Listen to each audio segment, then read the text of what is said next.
Who were the Kunoichi? Did female ninja or assassins really exist in feudal Japan? How did crime and punishment work for both the samurai and the common people? Who were the Christian lords in feudal Japan and why did they convert? We'll answer these questions and many more on today's review of Shogun Episode 2.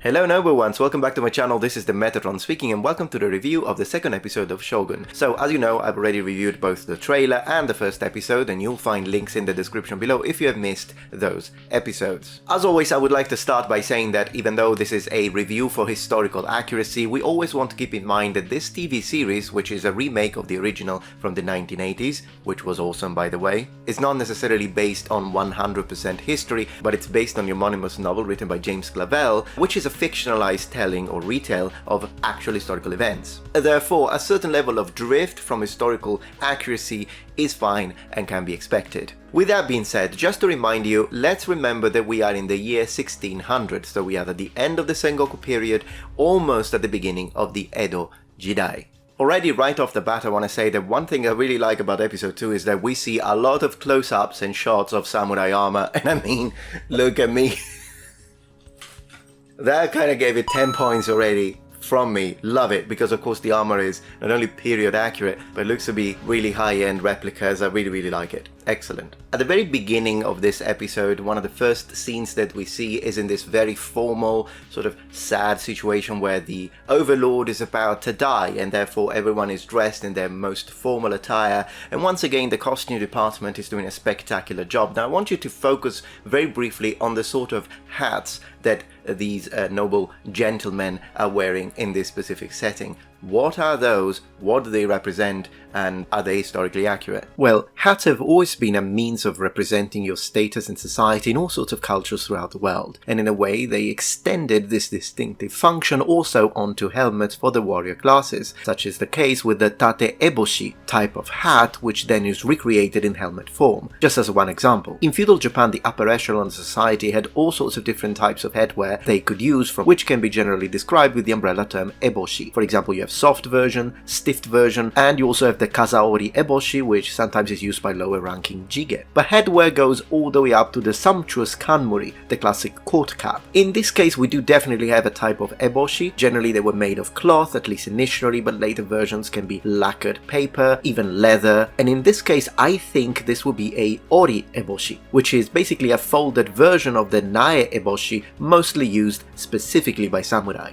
After being folded they would be lacquered into position so that their shape would remain the same. Very well done. On the next shot I'd like to point your attention to something that I've already discussed on the first episode, so the review of episode 1, but I just want to briefly touch upon it. Look at the way they're all sitting. So the aristocrats, the very important people, the people with power, are all sitting down with their legs crossed. So this is something in Japanese you call agura o kaku, and that is absolutely correct. The idea that everyone has to sit in seiza, so basically on your knees and then sitting on your heels, even though it's something that is very common today in Japan, and that is the so-called correct way for the Japanese to sit, and it's pretty much ubiquitous now in Japan everywhere you go, men, women, upper class, lower class. In feudal Japan, particularly in this time, so before the Edo government actually pushed it as the way a Japanese sits, it would have been done to sit in seiza, but it wouldn't have been as spread or common, and in fact a lot of bushi, members of the buke class, samurai aristocracy would have instead, if they are upper class or the upper echelon, they would sit in this way instead, and that's what we see in iconography. Now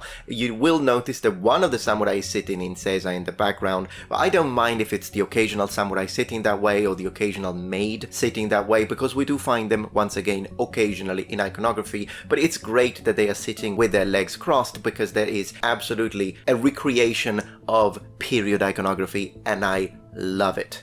Now there is the introduction of the different types of Christianity that are explained to Lord Toranaga, whom at this time isn't familiar with, and this is absolutely plausible and probable. It's very likely that at first Christianity would have just been considered the religion of the West, but of course as interactions with other powers such as England, such as Holland occurred, then an explanation was due. But this wouldn't have been a difficult concept to understand for the Japanese necessarily, because even though this is one thing that I kind of critique a little bit of this scene here, because note how John Blackthorne is talking about the fact that in the West you have Protestants and Catholics, and they are different. They're both Christians, but they basically hate each other, and they of course have different doctrinal beliefs. Now, Lord Toranaga reacts with a little bit of surprise to this, and he says, but both believe Jesus is God? Question mark. Well, this it's kind of strange for me, because at the end of the day, it's not like you have one sect of Buddhism. You have loads of different varieties of Buddhism. Even the versions of Buddhism that the Japanese have in Japan at this time, which of course is imported through Korea, are different to some of the versions of Buddhism that are still prevalent in China. They were aware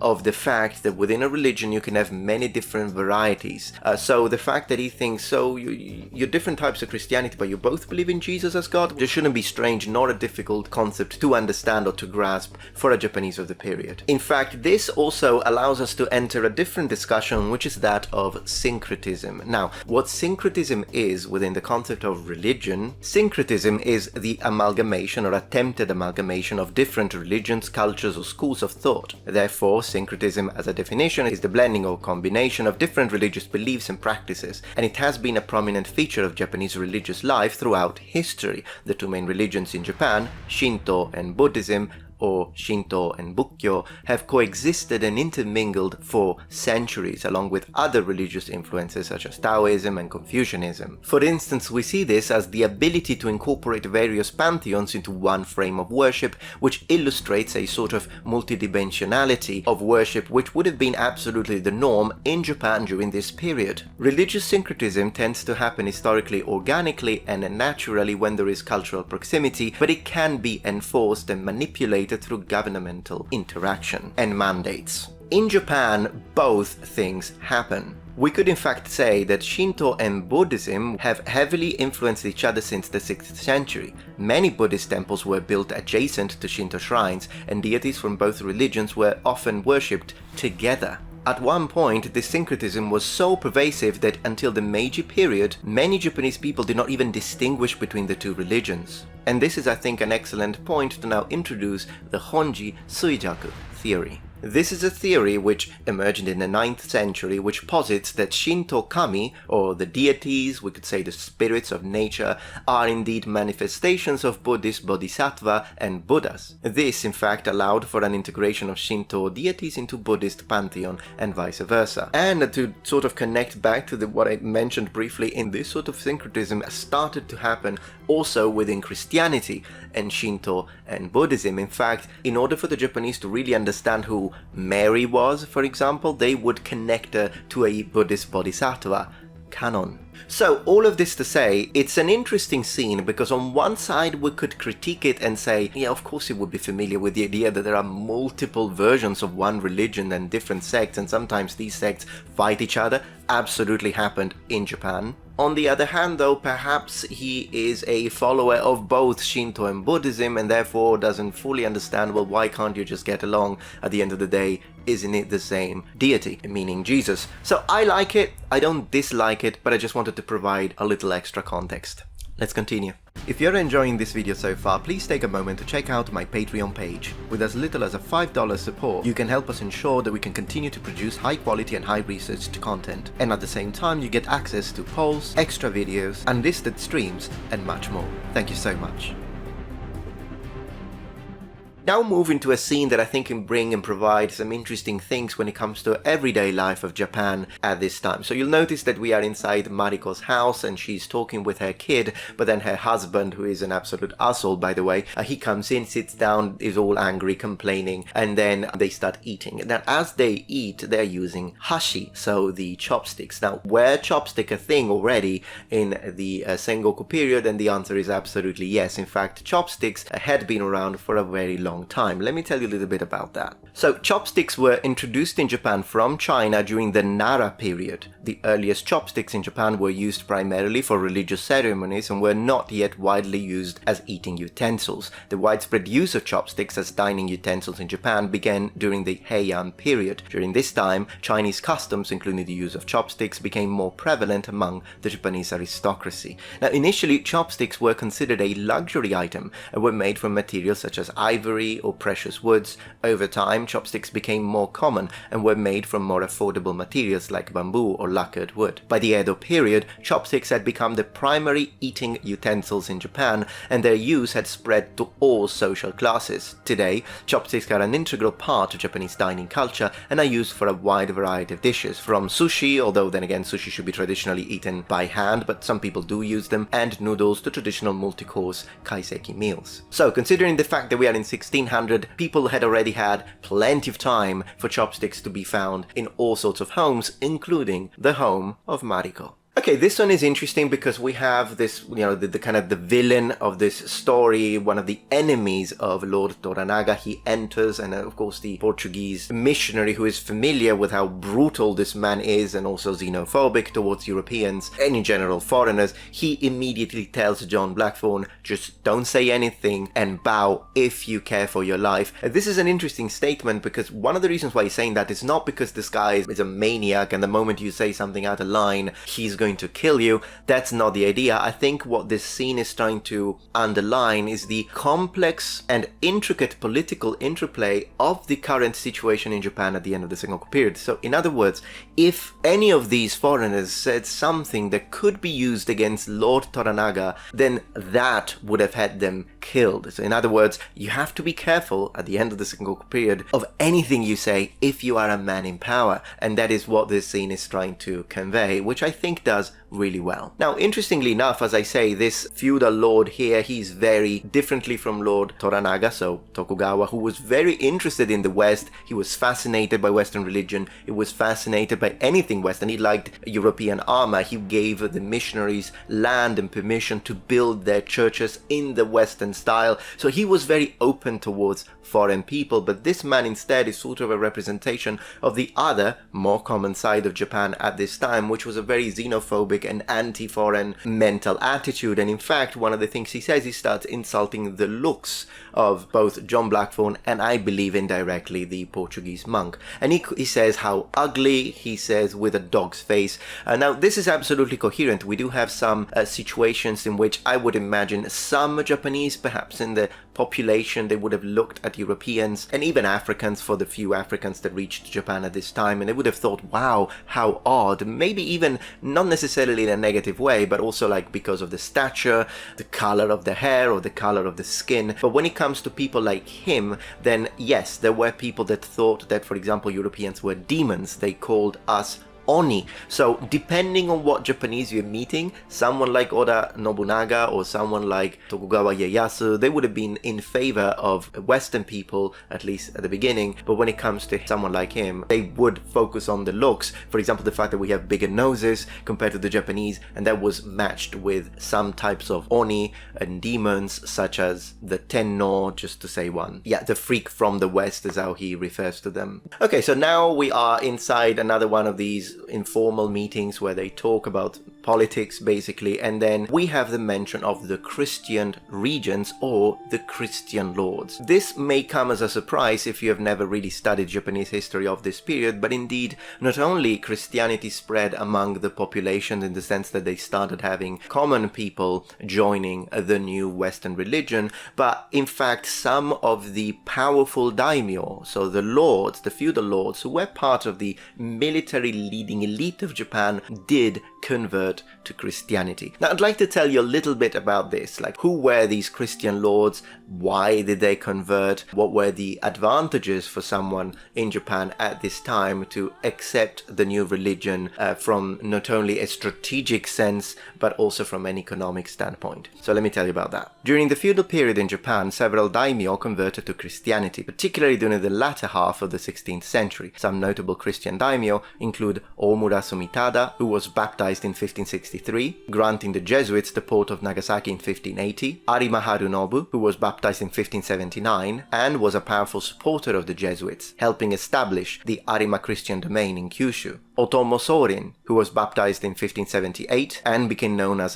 Don Francisco, allowing the Jesuits to establish a mission in his domain, Konishi Yukinaga, who fought in the Korean campaigns under Toyotomi Hideyoshi. He was executed after the Battle of Sekigahara for supporting the losing side. Kuroda Yoshitaka, and there are more. These Christian daimyo played significant roles in the propagation and protection of Christianity in Japan during the late 16th century. However, as the Tokugawa shogunate consolidated power and adopted an increasingly isolationist policy, Christianity came to be seen as a threat to national stability and security, and many of these Christian daimyos faced persecution as a result of their faith. But now let's discuss how and why they joined the Christian church and whether it was, in fact, a matter of faith. So, of course, whenever we talk conversion, we shouldn't completely disregard the idea of a spiritual and philosophical appeal. It's possible that at least some, maybe a minority of these daimyo, were in fact drawn to the spiritual and philosophical teachings of Christianity, which could have been compatible with at least some of their own beliefs and values.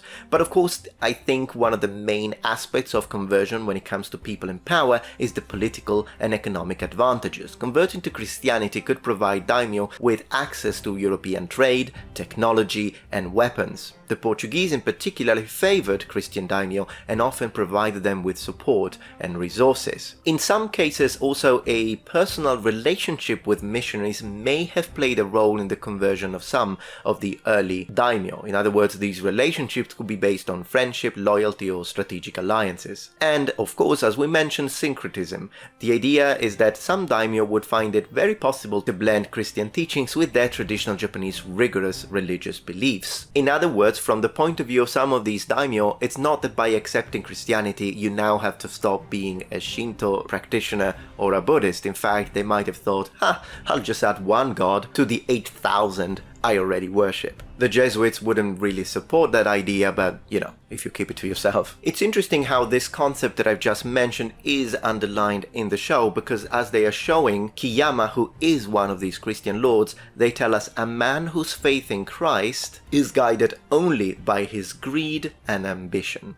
Very plausible. In the next scene, which I find to be absolutely beautiful from an artistic perspective, we see that we have some probably low-level retainers that are walking around the complex, the castle complex, and as they enter the inside of this complex, we see that when they are indoors, they are always wearing short swords. Now, I really like that because that is a touch of authenticity, and that's something that we saw happen clearly in the first episode as well, when Toranaga, as he enters the Osaka Joes or Osaka castles, he literally removes his longsword, so the katana, gives it to the retainers, but maintains his short sword. This was absolutely the thing to do as a samurai, whether you be low ranking or upper echelon. As you enter the premises of any home, whether it be a friend, whether it be a local authority, or the rooms in a castle, you wouldn't just walk around with your longsword, so the katana. That is because as you do that, you might bump into things, you might hit a vase. It would be looked and considered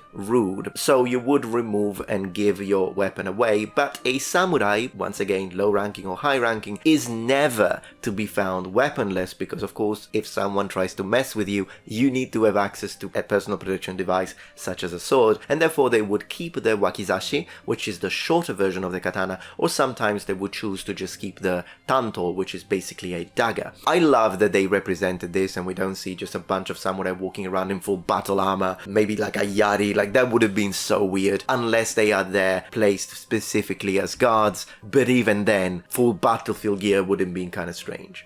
Now we get to a scene that I think is also significant when it comes to something that you might have missed if you don't exactly know what was happening at this time in Japan. As you know, John Blackthorne is imprisoned, and at this time Lord Toranaga is doing it because he doesn't want his opponent, his political opponent, to know that he in fact likes John Blackthorne, and he really wants him to tell him as much as possible about Western powers, which is in fact this lengthy conversation that they will have in the latter part of the episode, which is absolutely coherent with historical, and I'll tell you more about that. But in this scene we see that Blackthorne is imprisoned, and then we see that there is an execution. I'll tell you about the execution in a second, but right now I want to focus on the other monk, who I believe is a Protestant, the other Protestant vicar, whatever you want to call him, the guy with the long beard. And as they're talking, the monk tells him, you're gonna die here, perhaps you'll be put on the cross. And John Blackthorne says, I didn't travel all this way to be put on a cross. But how realistic is it as a way to kill Christians in this specific time period, to in fact crucify them? Well, it is absolutely realistic because it's something that did happen in Japan. Now,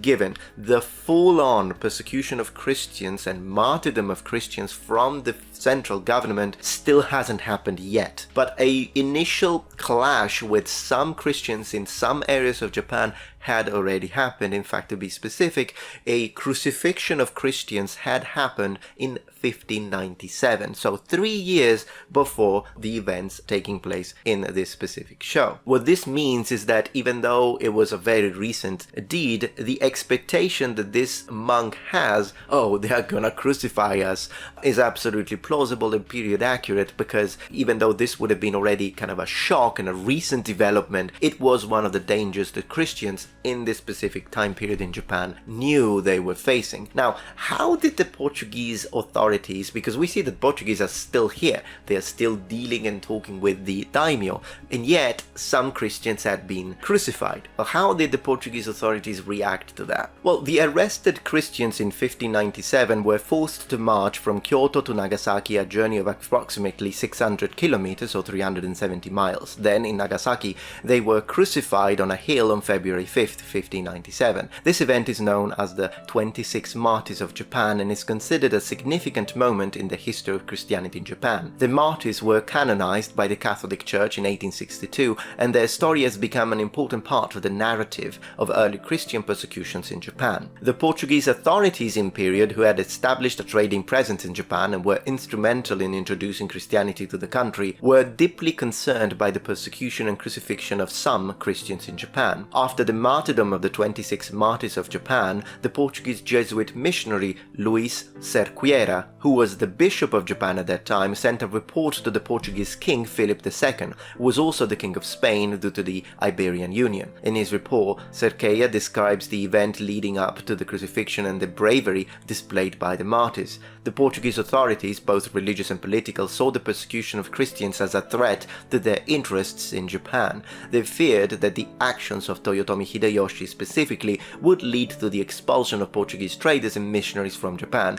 which would be a significant blow to their influence in Asia. However, the Portuguese response was limited by several factors. 1. The distance between Europe and Japan made quick communication and action difficult. 2. The Portuguese authorities were aware of the delicate political situations in Japan and did not want to risk a complete breakdown of relationships. 3. The Iberian Union was already engaged in multiple conflicts around the world, including their conflicts with England, which limited their ability to respond forcefully to the event in Japan. So despite these limitations, the Portuguese continued to send missionaries to Japan, and the Catholic Church continued to recognize and venerate the martyrs. In other words, I think the way the Portuguese authorities, or in general the Western powers, saw this event was as a single event with a specific daimyo lord. They knew that some of the daimyo were strongly against Christianity, but they also knew that other daimyos were converting, and therefore that's why a lot of the missionaries were in fact sent to these areas where they were allowed and authorized to establish churches, because they also knew that they could have received protection. Because remember, at this time we do not have a fully unified Japan yet, and one of the characteristics of the Sengoku period is that you were always dealing with different feudal lords, and each lord had power, legal power, to make rules and establish the rule of law differently in his own domains. So we could consider these as different countries really, the different clans and their territories. Alright, so now in the next part we see that there is the execution of a man. We don't know much about him, we see that they are covering his face and then they behead him. I'd like to kind of open a little bracket into how crime and punishment worked in Japan in period, but one thing that I think we can understand here is that this man was most likely just a member of the common people.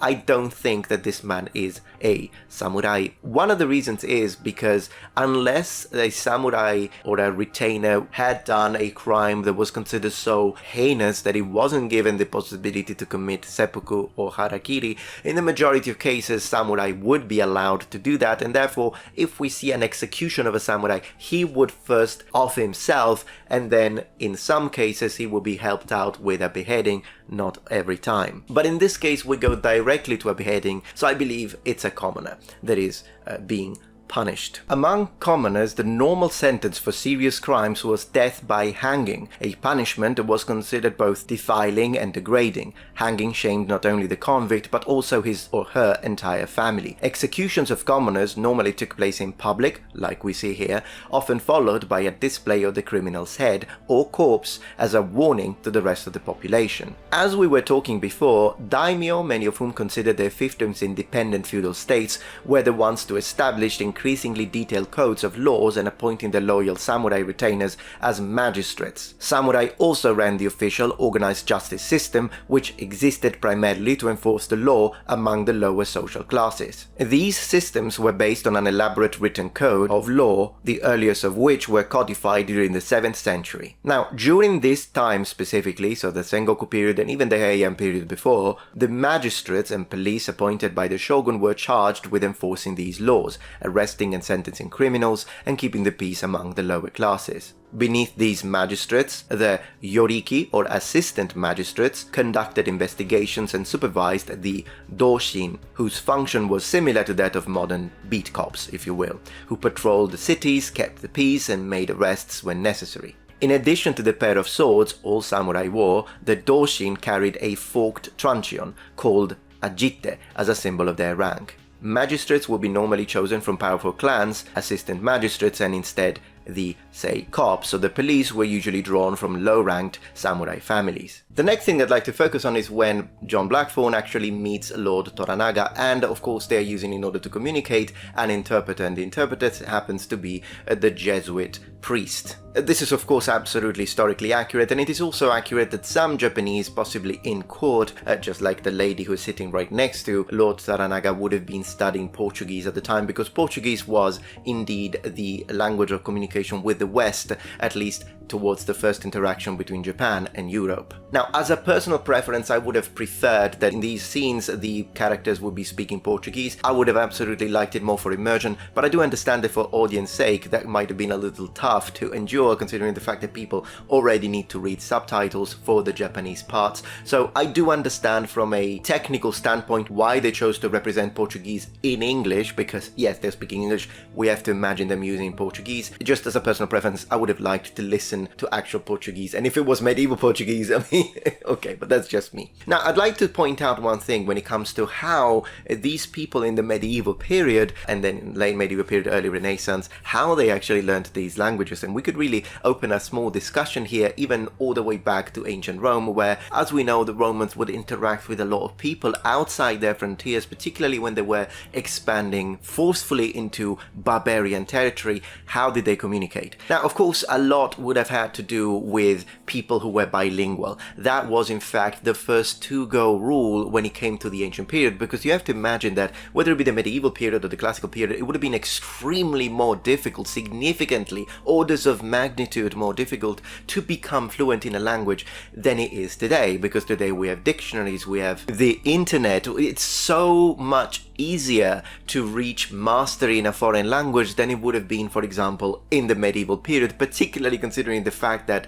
the interactions between Europe and Japan were very, very new. So just to touch upon this briefly, even though I covered it in details in my second channel, Metatron's Academy, if you want a full-on discussion on how this was done, but in general the idea is, first these missionaries would build a common vocabulary based on things that you can point to. So imagine that you point towards an object and then the person who speaks Japanese tells you how that object is pronounced or said in that language, and then you write it down and make a note and start creating a basic vocabulary for very basic interactions. Once you start creating a build-up of nouns, vocabulary, adjectives, and verbs, which will create the infrastructure of your communicative experience with the Japanese as a Portuguese monk, then you'll have to find a way to introduce religious concepts, of course the basic ones, so crucifixion, Christ is God, the church, Holy Communion, rather than the atonement of Jesus Christ. So the basis of religion in order to preach, since that was their mission or their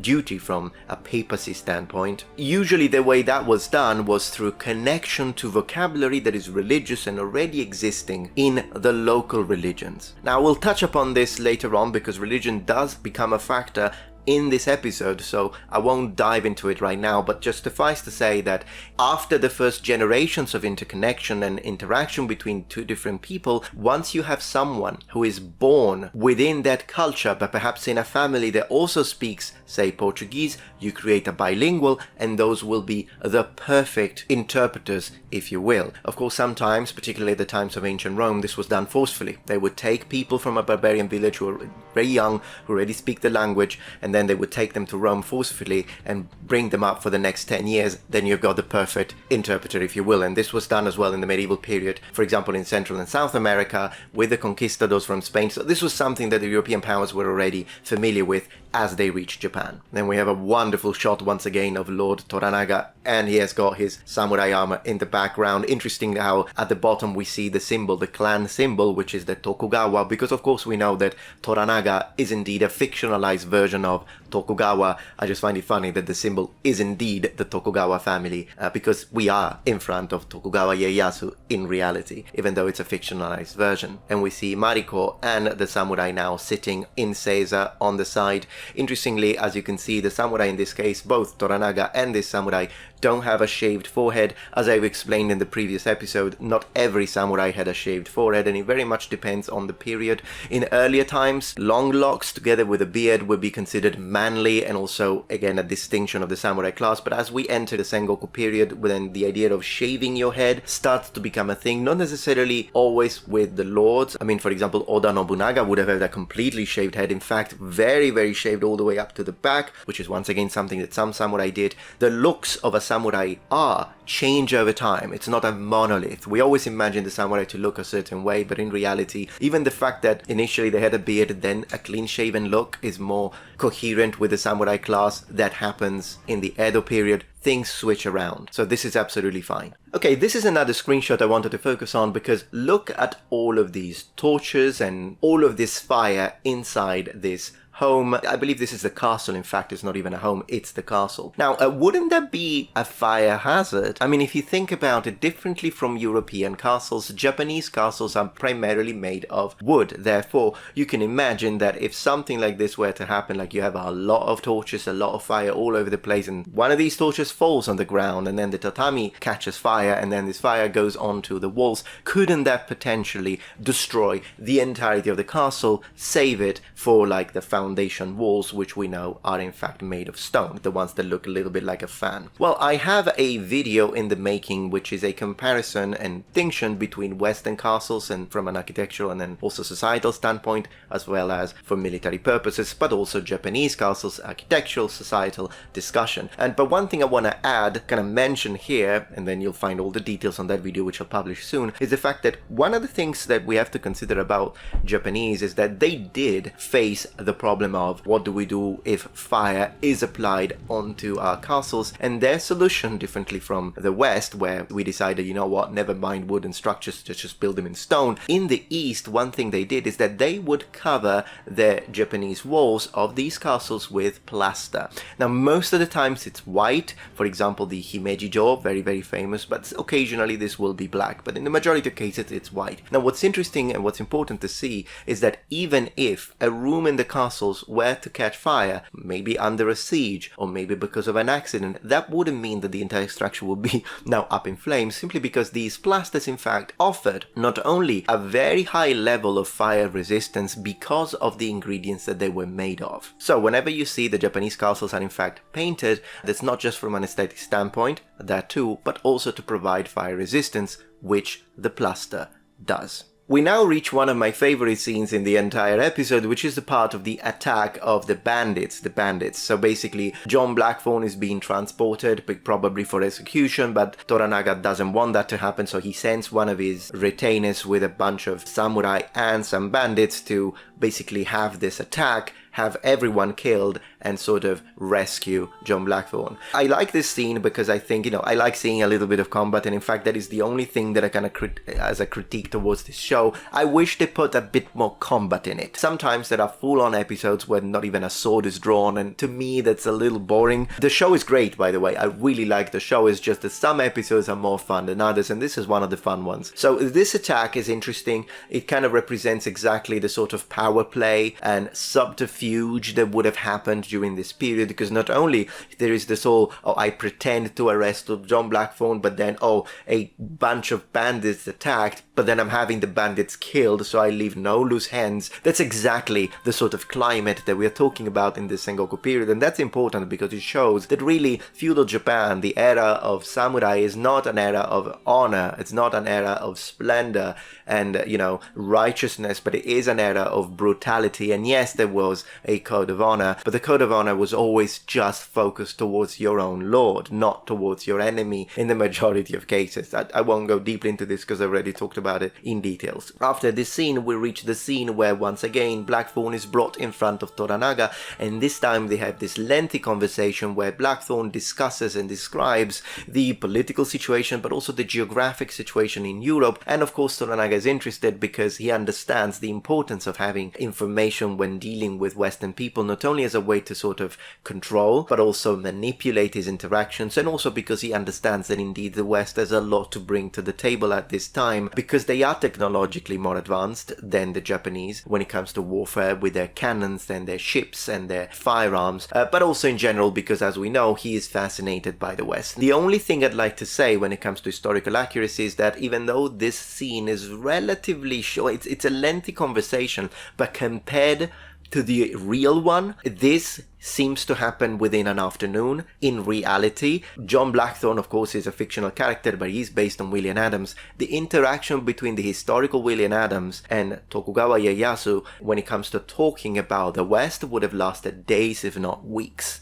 Just to give you a little perspective here. A lot of information was shared through the means of translators. I would like to now talk about this scene with the Kunoichi. So we see that there is an assassin. It's a woman, and she is, very stealthy, enters the premises and finds the room where Toranaga is, although he is sort of kind of waiting for her, and has a combat interaction, which I thought was great. She's clearly a Kunoichi. What is a Kunoichi? As I have explained already on this video, link in the description below, when I was talking about Assassin's Creed and their character Naoe, who is also a Kunoichi. Kunoichi are absolutely historical. They existed. Are they female ninja? Well, keep in mind that, of course, a lot of these terms that we use, such as the term ninja, wasn't used in period. It's kind of a later term. An agent would probably be a good way to translate it. Shinobi, whether they be male or female, did exist. There were espionage of feudal Japan, they were spies, they were saboteurs, they were infiltrators. They existed,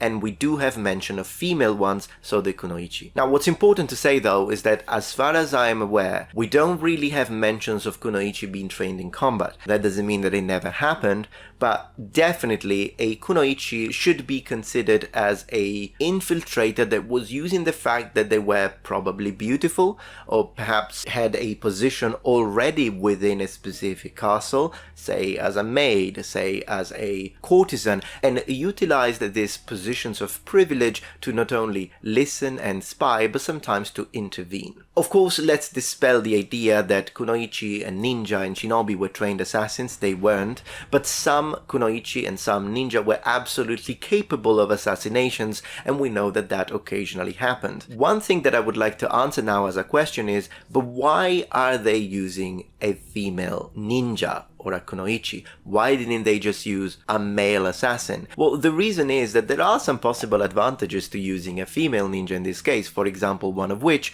would be the idea that in period she wouldn't have been perceived as a threat. With having all of those retainers and samurai in there, and very patriarchal society, if you will, in Japan, no one would have thought a courtesan or a maid, someone you don't think is trained in combat, someone who doesn't look like a possible threat, to be someone that you need to constantly look at and be like, ooh, let's be careful. On the other hand, if you had one of those shinobi who were also samurai, because they absolutely existed, in fact, all the evidence we have for shinobi, the majority are part of the bushi class. If you see someone who is strong and trained in combat and battle hardened, you might want to be a little more careful who you allow him to be nearby. But if it's once again a woman, a lot of the mentality of the time would have been like, yeah, that's not a threat, not a problem. But of course, one thing we do realize always is once you give a blade wielded weapon to anyone, they will become a threat. On that note, however, it's interesting how we have before she actually gets stopped by Toranaga, and once again this is an assassination attempt at John Blackthorne, which sure, cool. Before she gets killed by Toranaga and sliced, she faces one of his retainers. Now he enters the room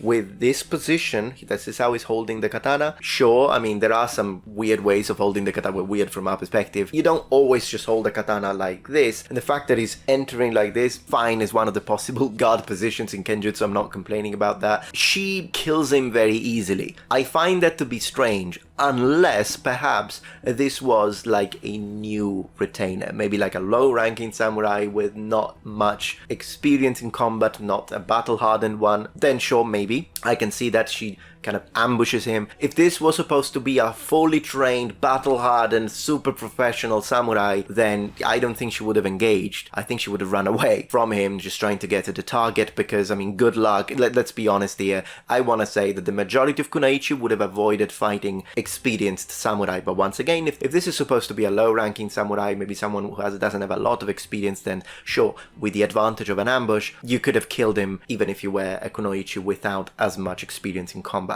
So, in general, disguise and infiltration was one of the skills of the historical Kunoichi, disguising themselves as geisha, maids, or other roles to gain access to restricted areas and gather information. Seduction is also something that is mentioned in some scrolls. For example, in some stories, Kunoichi used their femininity and seduction techniques to gain close proximity to important men and important people in Japanese society. Other skills that Kunoichi would have used would have been eavesdropping, spycraft, gathering intelligence, stealing documents. However, it is essential to note that the actual historical evidence for the existence and activities of Kunoichi is indeed limited. We believe they did exist, I think that that's beyond doubt, but how they performed their activities, well, we don't have a lot to work with. And of course, legends and folklore will influence some of the data. With that being said, I hope that you enjoyed this. This is pretty much my review, my full review of episode 2, and if you like this video and you want me to continue, I apologize that it took me so long to make it, but I had a few family situations. I had to fly back to Italy. I think you already know what happened. So that kind of put a pause into the development and creation of this, but I would like to continue this series, and if you like it and you want me to create the review of episode 3, please share this video, like it, leave a comment,